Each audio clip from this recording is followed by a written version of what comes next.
This year was one for the record books here in Rochester. Dew points a little different than what they were yesterday. Rochester actually tied the warmest dew point for an August date of 80 degrees yesterday. Over the course of 2023, 22 new records were set at the International Airport, with 17 of those being tied to temperature. Temperatures today compared to records for today's date. A couple spots closing in on those records here in Rochester International Airport, just a couple degrees shy of tying that record today. Looks like the Mason City area potentially broke their record today.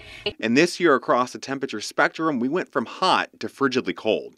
Our hottest temperature this year clocked in at 97 degrees, while our lowest hit -17 back in January. Not to mention, when you factor in the wind or our humidity, we hit -34 degrees for our coldest wind chill this year and 110 degrees for our hottest heat index. 97, our high temperature as of now in Rochester, some of us getting into the 100s. We'll be back possibly into the 90s. I'm thinking more in the upper 80s for our temperature tomorrow. In addition to the hot weather, we tracked a relentless drought that started back in May. This summer marked the fourth driest meteorological summer in Rochester's history, with a deficit of over 8.5 inches worth of rainfall.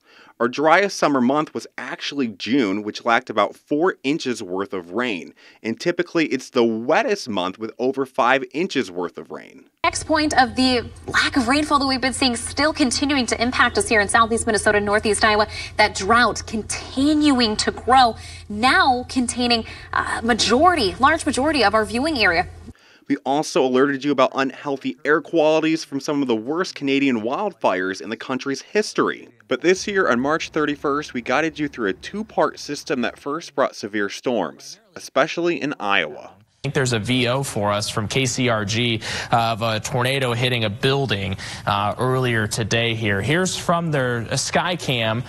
Let's say it's the first time I've seen this here. Notice some strong winds, might be some rotation within this. Notice how rain-wrapped these storms have been today, and that's what happens a lot of times in the Midwest. We are heavy rain producers. And later that night, most of the region was underneath winter weather advisories or winter storm warnings.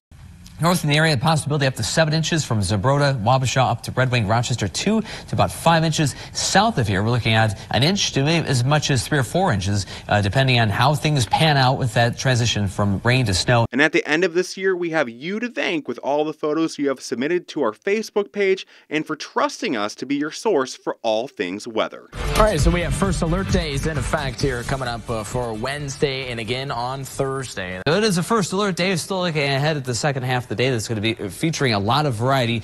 We do have a first alert day out for your Wednesday and Thursday. We are tracking. First alert days is for Wednesday and Thursday for dangerous heat for those days. Thank you for letting us be the first ones to alert you. Have a great new year, and we'll see you in 2024. Possibly into the 90s. I'm thinking more in the upper 80s for our temperature. Tomorrow will be a little bit cooler, but then Friday afternoon into the evening hours, that's when those showers and thunderstorms move on in.